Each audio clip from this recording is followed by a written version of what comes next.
Hello friends, आप सभी का स्वागत है। आज हम बात करने वाले हैं the 7 habits of highly effective people by Stephen Covey book के बारे में। रात के करीब 11 बजे थे।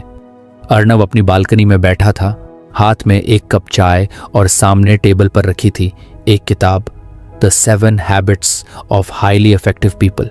आज उसने दिन भर की टेंशन के बाद सोचा कि कुछ ऐसा पढ़ा जाए जो माइंड सेट चेंज कर सके। वो अपनी जिंदगी में कुछ फ्रस्ट्रेटेड फील कर रहा था। ऑफिस में हर कोई उससे आगे निकल रहा था, हर कोई अपनी लाइफ में कुछ ना कुछ अचीव कर रहा था और वो बस एक एवरेज एम्प्लॉय बनकर रह गया था। चीजें उसके कंट्रोल में नहीं लग रही थीं और उसे लग रहा था कि जैसे उसकी लाइफ किसी और के हाथ में है। उसने किताब खोली और पहला लेसन पढ़ना शुरू किया, बी प्रोएक्टिव।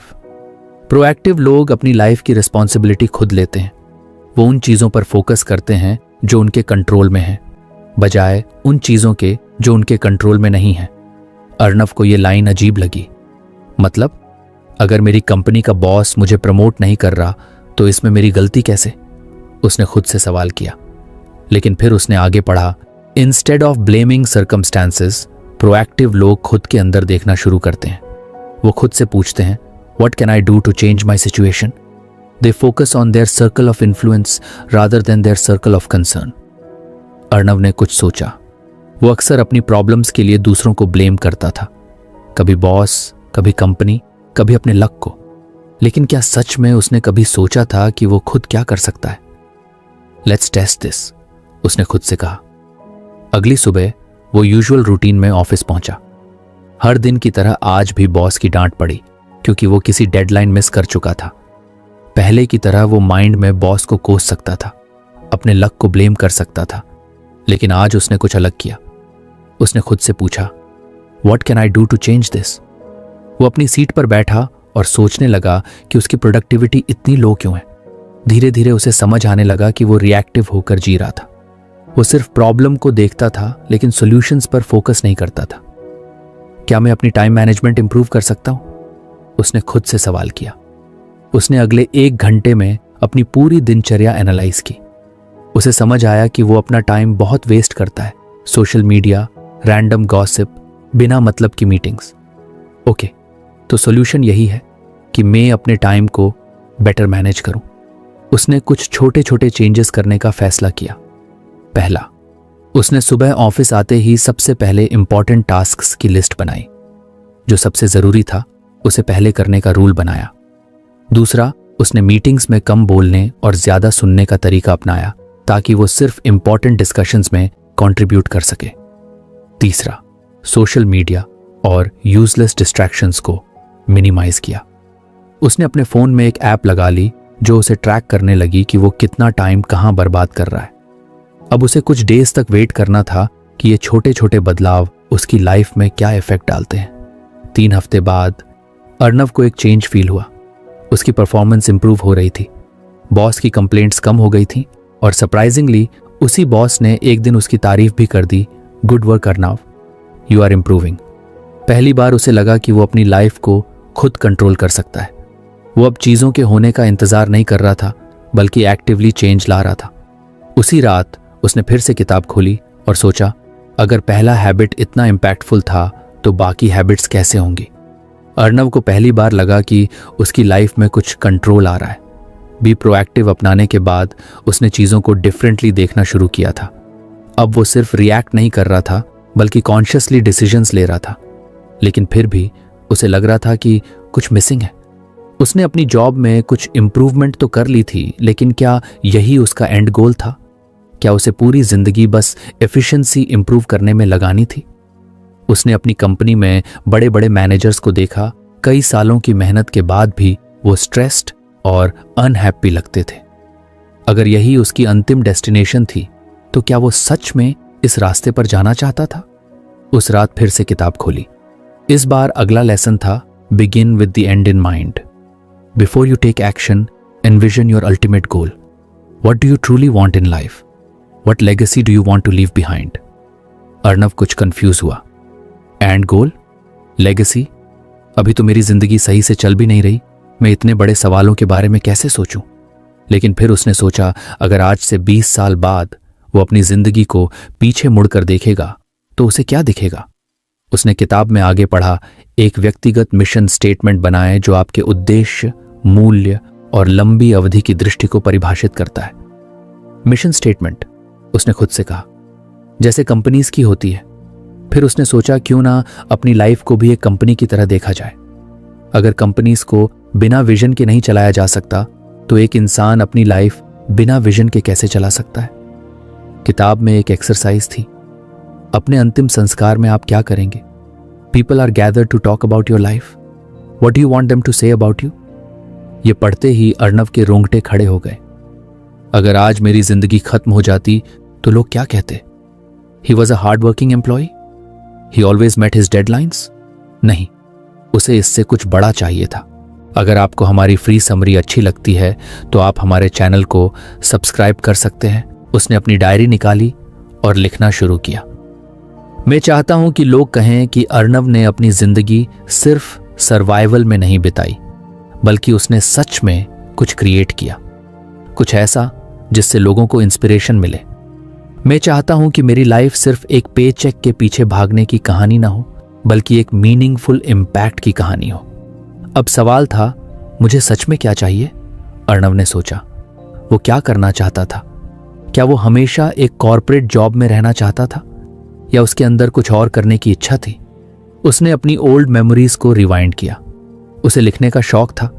बचपन में वो स्टोरीज लिखा करता था, लेकिन जैसे जैसे बड़ा हुआ प्रैक्टिकल लाइफ में वो ड्रीम पीछे छूट गया। क्या मैं सच में अपनी राइटिंग को परस्यू कर सकता हूं? पहले तो ये थॉट अनरियलिस्टिक लगा। राइटिंग में पैसा कहां था? लेकिन फिर उसने किताब की एक और लाइन पढ़ी, अपने वर्तमान परिस्थितियों पर आधारित अपने आप को सीमित न करें। Envision what you truly want and then align your actions accordingly. उसने एक डिसीजन लिया, वो अपनी लाइफ को सिर्फ जॉब तक लिमिट नहीं करेगा, वो राइटिंग को सीरियस लेगा। उसने अपनी डायरी में लिखा, my mission is to create stories that inspire people. मैं चाहता हूं कि मेरे वर्ड्स से लोगों की जिंदगी में कुछ पॉजिटिविटी आए। अब सवाल था, मैं अपनी डेली लाइफ को इस विजन के साथ कैसे अलाइन करूं? अभी उसकी लाइफ का पूरा फोकस जॉब पर था।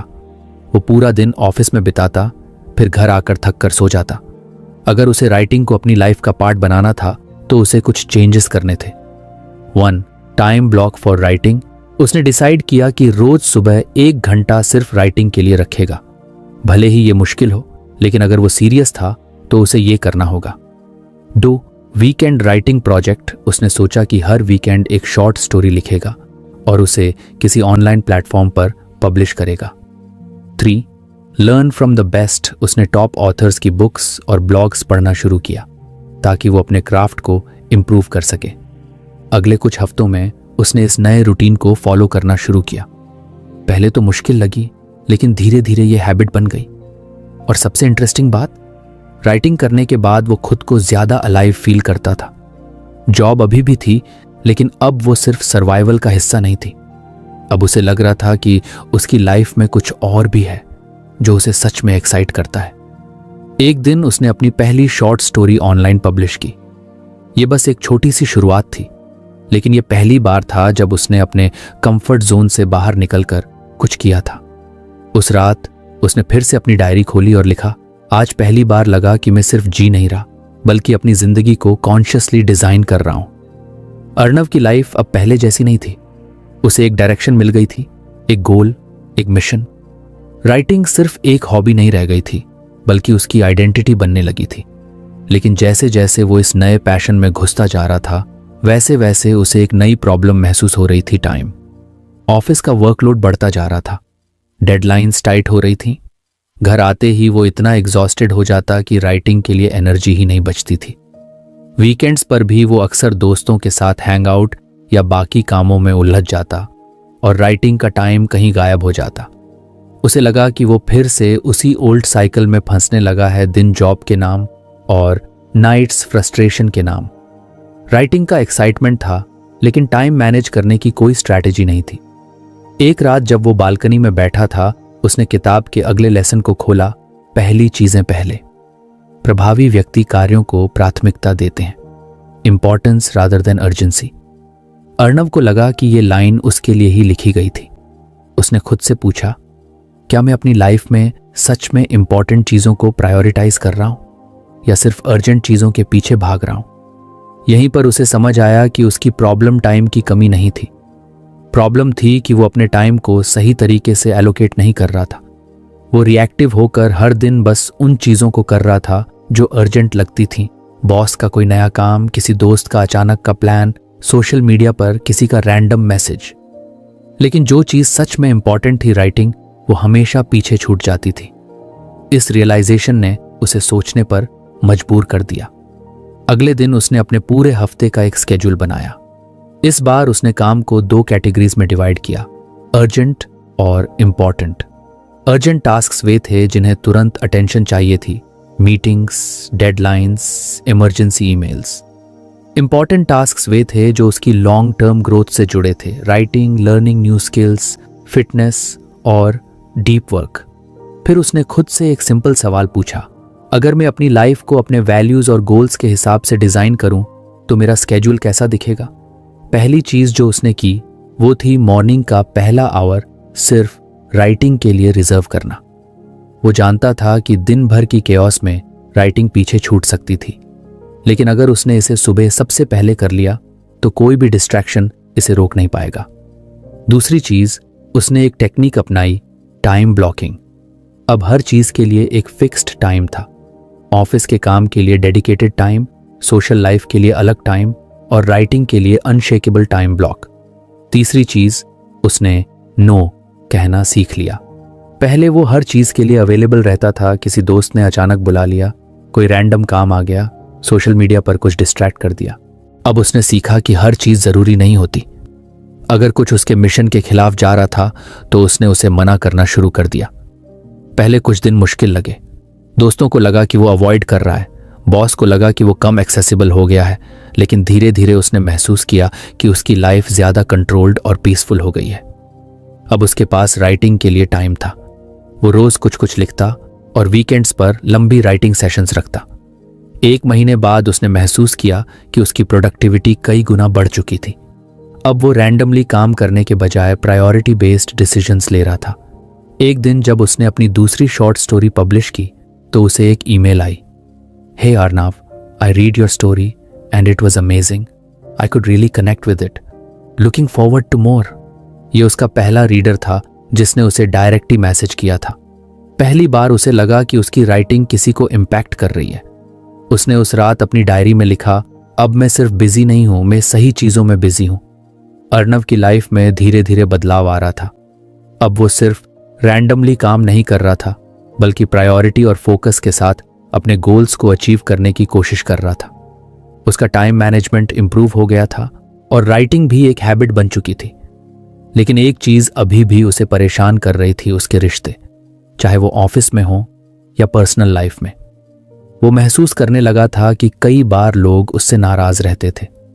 ऑफिस में कॉलीग्स को लगता कि वो बहुत सेल्फ सेंटर्ड हो गया है क्योंकि अब वो हर काम में हाँ नहीं करता था। घर में पेरेंट्स को लगता कि वो अपनी जॉब और राइटिंग में इतना बिजी हो गया है कि उनके लिए समय ही नहीं निकालता। एक दिन जब उसने अपने दोस्त रोहित से मिलने के लिए टाइम निकाला तो रोहित ने मजाक में कहा, भाई तू सक्सेस की सीढ़ी तो चढ़ रहा है, पर अकेले मत चढ़ जाना। अर्नव को ये बात दिल पर लग गई। क्या सच में वो अपनी ग्रोथ के चक्कर में बाकी लोगों से दूर होता जा रहा था? उसी रात जब उसने किताब खोली तो अगला लेसन था, think win win. True success not about winning over others but about creating situations where every wins. Arnav को पहली बार एहसास हुआ कि उसने हमेशा सक्सेस को एक कंपटीशन की तरह देखा था। जैसे ऑफिस में प्रमोशन का मतलब था कि कोई और पीछे रह जाए, राइटिंग में आगे बढ़ने का मतलब था कि उसे बाकी चीजों को इग्नोर करना पड़े। लेकिन क्या सच में हर चीज जीरो सम गेम होती है? उसने अपनी लाइफ को एनालाइज किया। ऑफिस में उसने देखा कि कई बार वो खुद ही अननेसेसरी कंपटीशन क्रिएट करता था। जब भी कोई नया प्रोजेक्ट आता तो वो बस खुद को प्रूव करने में लग जाता, बिना ये सोचे कि पूरी टीम को साथ लेकर चलना ज्यादा फायदेमंद हो सकता है। घर में उसे एहसास हुआ कि वो अपने पेरेंट्स और दोस्तों को इग्नोर कर रहा था। उसे लगता था कि अगर वो उनके लिए टाइम निकालेगा तो उसके पर्सनल गोल्स सफर करेंगे, लेकिन शायद ऐसा नहीं था। What if success is not about me versus them, but me with them? अगले ही दिन उसने एक नया अप्रोच अपनाने की सोची। ऑफिस में जब एक नया प्रोजेक्ट असाइन हुआ तो उसने पहली बार अपनी टीम के साथ ओपन डिस्कशन की। पहले वो हर चीज अकेले करने की कोशिश करता था, लेकिन इस बार उसने कॉन्शियसली टीम मेंबर्स की स्ट्रेंथ्स को देखा और काम बांटना शुरू किया। अचानक उसे एहसास हुआ कि जब टीम एक साथ काम करती है तो रिजल्ट्स बेहतर आते हैं। न सिर्फ प्रोजेक्ट स्मूथली चला, बल्कि पहली बार उसके कॉलीग्स ने उसकी तारीफ की कि वो एक अच्छे टीम प्लेयर की तरह एक्ट कर रहा है। Arnav, it's great to work with you this way. पहले हम सबको लगता था कि तुम सिर्फ खुद के लिए काम करते हो, but this is a good change, एक कॉलीग ने कहा। यह सुनकर अर्नव को खुशी हुई। घर पर भी उसने एक छोटा बदलाव किया। पहले जब उसके पेरेंट्स या दोस्त उसे टाइम देने को कहते तो वो हमेशा एक एक्सक्यूज बना लेता, लेकिन अब उसने कॉन्शियसली उनके साथ टाइम स्पेंड करना शुरू किया। रात के खाने के बाद उसने अपने पापा के साथ बैठकर उनके पुराने कॉलेज के किस्से सुने और उसे पहली बार लगा कि उसने कितना कुछ मिस किया था। धीरे धीरे उसने एक नया माइंडसेट डेवलप करना शुरू किया। अगर मैं ग्रो कर रहा हूं तो मुझे दूसरों को भी साथ लेकर चलना चाहिए। फिर एक दिन उसे एक बड़ा मौका मिला। उसकी राइटिंग अब धीरे धीरे लोगों तक पहुंच रही थी। एक छोटी पब्लिशिंग कंपनी ने उसकी कहानियों में इंटरेस्ट दिखाया और उसे एक ऑफर दिया। वो उनकी वेबसाइट के लिए रेगुलर कंटेंट लिख सकता था, लेकिन इसका मतलब था कि उसे अपने ऑफिस के काम को भी बैलेंस करना होगा। पहले वाला अर्नव शायद तुरंत हाँ कह देता और फिर खुद को ओवरबर्डन कर लेता, लेकिन अब उसने सोचा, how can this be a win win. उसने अपने बॉस से डिस्कस किया कि अगर उसे कुछ फ्लेक्सिबल स्केड्यूल मिले तो वो ऑफिस के काम को और एफिशिएंटली मैनेज कर सकता है। बदले में वो कंपनी के लिए इंटरनल ब्लॉग्स और क्रिएटिव कंटेंट लिख सकता है जो कंपनी की ब्रांडिंग में हेल्प करेगा। पहले तो बॉस ने सोचा कि ये सिर्फ एक एक्सक्यूज है, लेकिन जब अर्नव ने अपने आइडियाज शेयर किए और बताया कि कैसे ये कंपनी के लिए भी बेनिफिशियल होगा, तो सरप्राइजिंगली बॉस ने उसकी बात मान ली। साउंड्स इंटरेस्टिंग अर्नव, अगर तुम कंपनी के लिए भी कुछ वैल्यूएबल कंटेंट क्रिएट कर सकते हो तो तुम्हें फ्लेक्सिबिलिटी मिल सकती है। Let's try it for a month, boss ने कहा। यह उसकी पहली नेगोशिएशन थी जहां उसने सिर्फ अपने फायदे के बारे में नहीं सोचा, बल्कि दोनों पक्षों के लिए बेस्ट सॉल्यूशन खोजा। उस रात उसने अपनी डायरी में लिखा, अब मुझे समझ आ रहा है कि असली सक्सेस तब होती है जब सिर्फ मैं ही नहीं बल्कि मेरे साथ बाकी लोग भी जीतें। अर्नव को अब धीरे धीरे एहसास हो रहा था कि असली सक्सेस सिर्फ इंडिविजुअल अचीवमेंट से नहीं आती, बल्कि रिलेशनशिप्स और कम्युनिकेशन को सही तरीके से मैनेज करने से भी मिलती है। उसने थिंक विन विन के जरिए कोलैबोरेशन और म्यूचुअल बेनिफिट को समझा, लेकिन एक चीज अभी भी मिसिंग थी, असली कनेक्शन। वो अब भी कई बार आर्ग्यूमेंट्स में फंस जाता था, खासकर ऑफिस में। जब भी कोई डिसएग्रीमेंट होता तो वो अपनी बात समझाने की जल्दी में रहता, बजाय इसके कि सामने वाले की बात को पूरी तरह सुने। उसे लगता था कि अगर वो लॉजिकल है और सही बोल रहा है तो लोग नेचुरली उसकी बात मान लेंगे, लेकिन ऐसा होता नहीं था। घर पर भी कुछ सिमिलर इश्यूज थे। उसके पापा जब भी कोई एडवाइस देते तो उसे लगता कि वो आउटडेटेड सोच रहे हैं। वो अपनी बात साबित करने में लग जाता, लेकिन कभी ये समझने की कोशिश नहीं करता कि उनके नजरिए से चीजें कैसी दिख रही हैं। एक दिन जब उसने the 7 habits of highly effective people को फिर से खोला तो अगला लेसन था, सबसे पहले समझने की कोशिश करो, फिर समझे जाने की कोशिश करो। ज्यादातर लोग सुनने की कोशिश नहीं करते, वे सुनने की कोशिश करते हैं ताकि वे उत्तर दे सकें। अर्नव ने यह लाइन 2 बार पढ़ी। उसे लगा कि यह उसके ऊपर पूरी तरह फिट बैठ रही थी। वो खुद को एक अच्छा कम्युनिकेटर समझता था, लेकिन क्या वो सच में दूसरों को समझने की कोशिश कर रहा था या फिर बस जवाब देने की जल्दी में था? अगले कुछ दिनों तक उसने खुद को ऑब्जर्व किया। जब भी कोई उससे बात करता वो अपने दिमाग में रिप्लाई तैयार करने लगता, बजाय इसके कि सामने वाले की पूरी बात सुने। अब उसने एक नया एक्सपेरिमेंट करने का सोचा। वो पहले पूरी तरह से सुनने की कोशिश करेगा, बिना इंटरप्ट किए, बिना जज किए। पहला मौका ऑफिस में ही मिला। एक दिन उसकी टीम में एक जूनियर विकास उसके पास आया और बोला, भाई मुझे लगता है कि हमारे प्रोजेक्ट की स्ट्रैटेजी में कुछ इश्यू है। पहले वाला अर्नव तुरंत अपना डिफेंस मोड ऑन कर देता, नहीं स्ट्रैटेजी सही है, तुम शायद पूरी तरह समझे नहीं हो। लेकिन इस बार उसने कॉन्शियसली खुद को रोक लिया। उसने पूछा, क्या इशू लग रहा है तुम्हें? विकास ने कुछ हिचकिचाहट के बाद समझाना शुरू किया, कि कैसे उनकी स्ट्रैटेजी लॉन्ग टर्म में इफेक्टिव नहीं होगी और कुछ इंप्रूवमेंट्स हो सकते हैं। पहली बार अर्णव ने खुद को सिर्फ सुनने पर फोकस करते हुए पाया, बिना बीच में टोकने, बिना काउंटर आर्ग्यूमेंट देने। जब विकास ने अपनी बात पूरी कर ली तब अर्णव ने सोचा, शायद यह सच में एक वैलिड पॉइंट है। तुम्हारी बात में दम है, अर्णव ने कहा। चलो इस पर कुछ और सोचते हैं और कुछ मॉडिफिकेशंस करते हैं। विकास का चेहरा ब्राइटन हो गया। उसने एक्सपेक्ट नहीं किया था कि अर्णव उसकी बात को इतनी सीरियसली लेगा। यह पहली बार था जब अर्णव ने महसूस किया कि सिर्फ सुनने भर से ही लोगों के साथ उसका रिश्ता बेहतर हो सकता है। घर पर भी उसने ये टेक्निक अपनाई। एक रात जब उसके पापा फिर से करियर और स्टेबिलिटी को लेकर बात करने लगे तो इस बार अर्णव ने रिएक्ट करने की बजाय पहले उन्हें पूरा सुना। बेटा, मैं बस ये चाहता हूं कि तुम फाइनेंशियली सिक्योर रहो। राइटिंग अच्छी बात है, लेकिन जॉब भी इंपॉर्टेंट है। मैं नहीं चाहता कि तुम रिस्क लो और फिर बाद में पछताओ।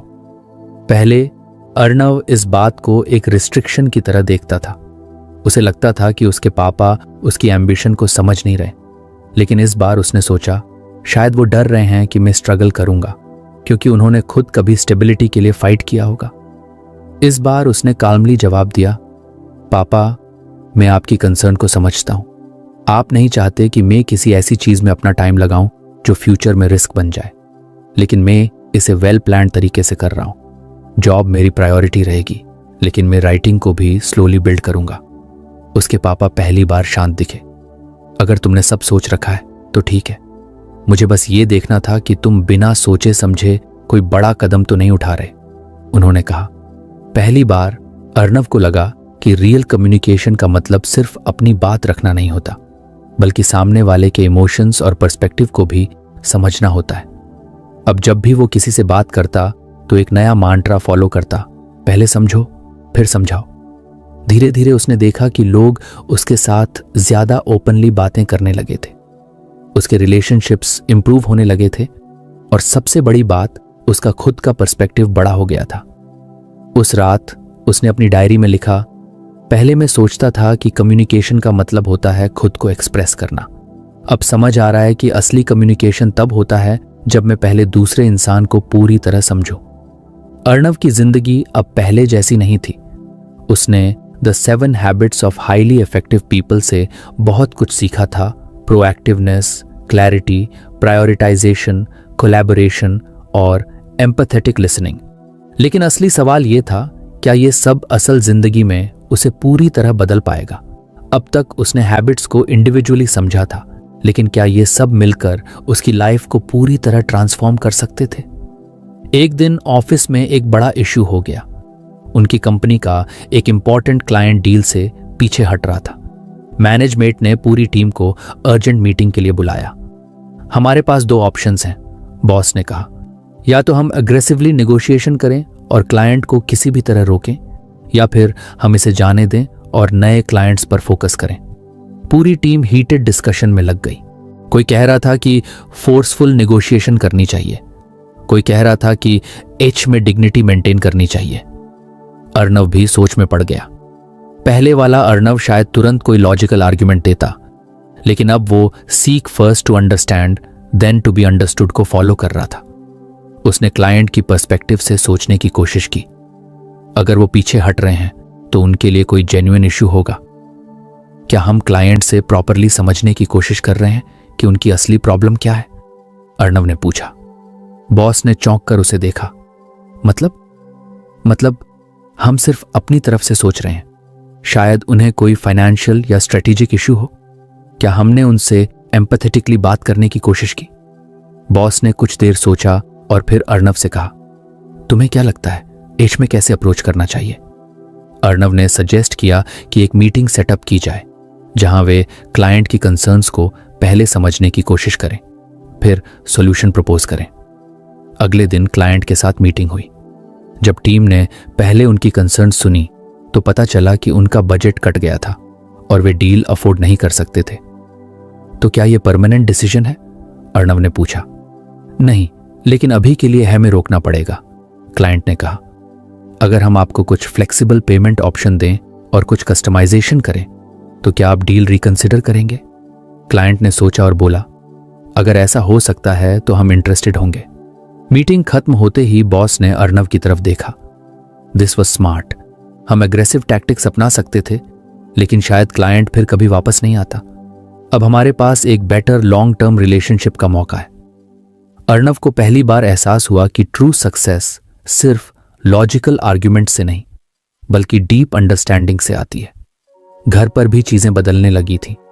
अब जब उसके पापा उससे करियर के बारे में बात करते तो वो पहले उन्हें पूरी तरह सुनता।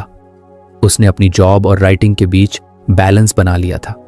एक दिन रात को पापा ने उसे बुलाया और कहा, तू सच में बड़ा हो गया है बेटा। पहले तुझसे बात करना मुश्किल लगता था, लेकिन अब लगता है कि तू सच में समझता है। यह सुनकर अर्नव को खुशी हुई।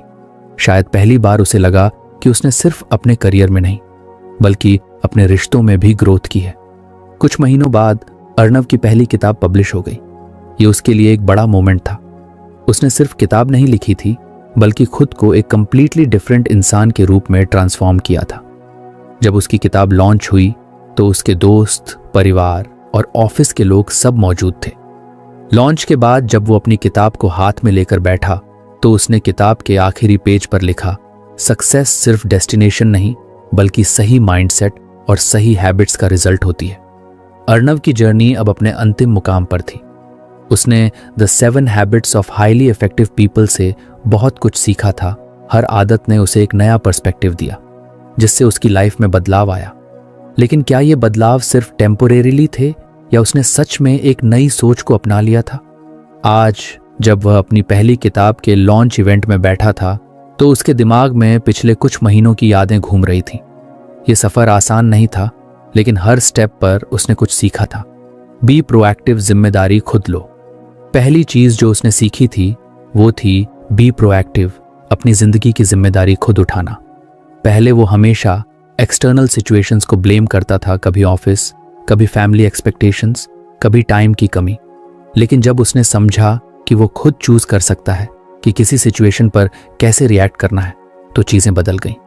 अब जब भी कोई चैलेंज आता वो एक्सक्यूजेस नहीं बनाता, बल्कि सॉल्यूशंस ढूंढता।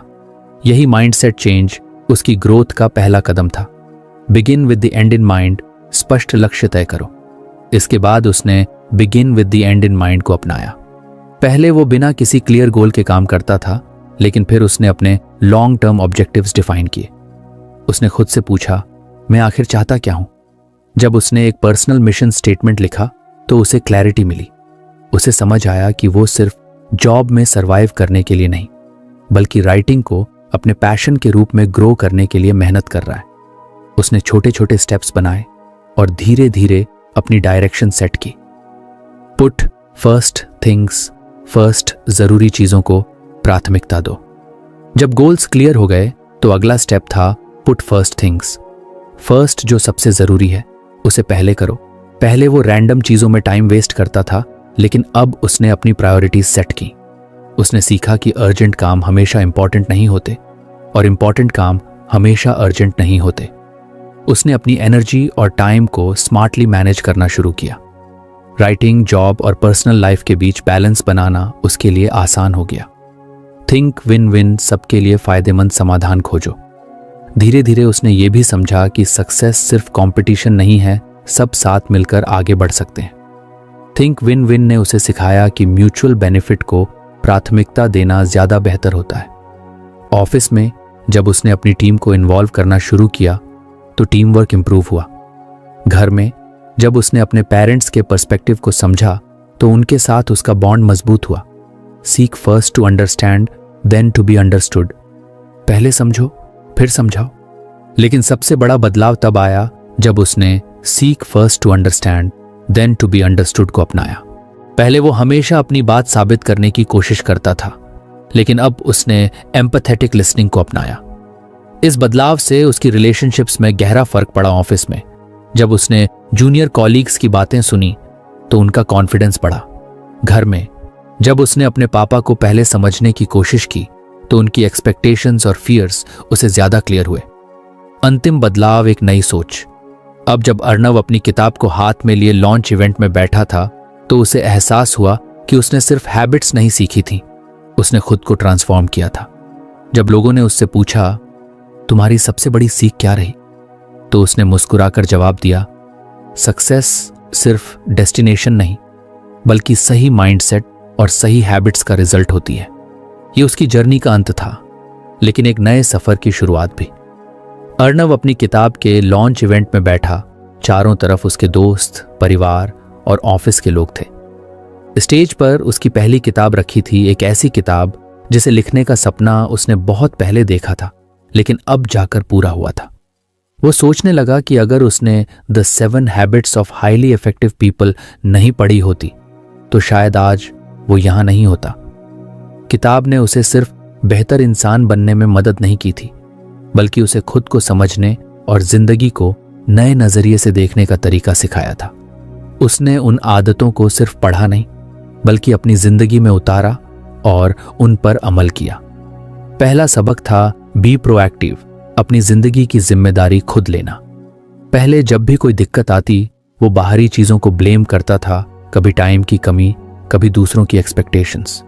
लेकिन फिर उसने सीखा कि असली बदलाव तब आता है जब हम हालात को दोष देने की बजाय उन पर अपना कंट्रोल लाने की कोशिश करते हैं। उसने छोटे छोटे बदलाव करने शुरू किए, अपने रिएक्शंस को कंट्रोल करना, अपने इमोशंस पर काम करना और हर सिचुएशन को एक अपॉर्चुनिटी की तरह देखना। दूसरा सबक था begin with the end in mind, यानी जिंदगी में स्पष्टता लाना। पहले वो बस हर दिन को जैसे तैसे निकाल रहा था, लेकिन फिर उसने सोचा, आखिर मैं करना क्या चाहता हूं। उसने एक पर्सनल मिशन स्टेटमेंट लिखा, जिसमें उसकी वैल्यूज, गोल्स और लॉन्ग टर्म विजन था। यह स्टेटमेंट उसे हर दिन रिमाइंड कराता कि उसे किस डायरेक्शन में बढ़ना है। अब उसके पास सिर्फ सपने नहीं थे, बल्कि उन्हें पूरा करने का एक प्लान भी था। जब डायरेक्शन क्लियर हो गई, तो अगला चैलेंज था सही प्रायोरिटीज सेट करना। पुट फर्स्ट थिंग्स फर्स्ट ने उसे सिखाया कि सिर्फ अर्जेंट चीजों पर नहीं, बल्कि इंपॉर्टेंट चीजों पर फोकस करना जरूरी है। पहले वो छोटी छोटी चीजों में उलझ जाता था, जिससे उसकी राइटिंग और सेल्फ ग्रोथ के लिए टाइम ही नहीं बचता था। लेकिन जब उसने अपनी प्रायोरिटीज सेट की, तो उसने जाना कि सही प्लानिंग और टाइम मैनेजमेंट से हर काम को बैलेंस किया जा सकता है। धीरे धीरे उसने समझा कि जिंदगी सिर्फ पर्सनल सक्सेस के बारे में नहीं है, बल्कि ये इस बारे में भी है कि हम दूसरों के साथ कैसे इंटरेक्ट करते हैं। थिंक विन विन ने उसे सिखाया कि कंपटीशन से ज्यादा कोलैबोरेशन जरूरी है। जब उसने दूसरों के साथ काम करने के नए तरीके अपनाए, तो उसने देखा कि कैसे एक पॉजिटिव माइंडसेट से रिश्ते और भी मजबूत हो सकते हैं। लेकिन सबसे बड़ा बदलाव तब आया जब उसने seek first to understand then to be understood पर काम किया। पहले वो हर कॉन्वर्जेशन में अपनी बात साबित करने की कोशिश करता था, लेकिन अब उसने एम्पैथेटिक लिसनिंग को अपनाया। उसने दूसरों की फीलिंग्स, इमोशंस और पर्सपेक्टिव्स को समझना शुरू किया। इससे उसकी रिलेशनशिप्स और भी बेहतर हुई, घर पर, ऑफिस में और दोस्तों के साथ। अब जब वो अपनी किताब की तरफ देख रहा था, तो उसे एहसास हुआ कि उसने सिर्फ किताब नहीं लिखी थी, उसने अपनी जिंदगी के हर पहलू को बेहतर बनाया था। ये सफर सिर्फ प्रोफेशनल सक्सेस तक सीमित नहीं था, बल्कि एक ऐसे इंसान बनने का था जो अपनी जिंदगी को बेहतर समझता था, जो अवेयर था और जो खुद को और दूसरों को समझने की कोशिश करता था। इवेंट में जब उससे पूछा गया, अगर तुम एक लाइन में अपनी सबसे बड़ी सीख बताओ तो वो क्या होगी, अर्णव मुस्कुराया और जवाब दिया, सक्सेस सिर्फ डेस्टिनेशन नहीं, बल्कि सही माइंडसेट और सही हैबिट्स का रिजल्ट होती है। आज उसकी किताब लॉन्च हो रही थी, लेकिन यह सिर्फ एक नई शुरुआत थी। उसकी जर्नी अभी भी जारी थी और शायद ये सफर कभी खत्म होने वाला नहीं था। तो फ्रेंड्स, ये थी हमारी आज की बुक समरी। आपको कैसी लगी कमेंट करके ज़रूर बताएं, और धन्यवाद आपका समरी एंड तक सुनने के लिए।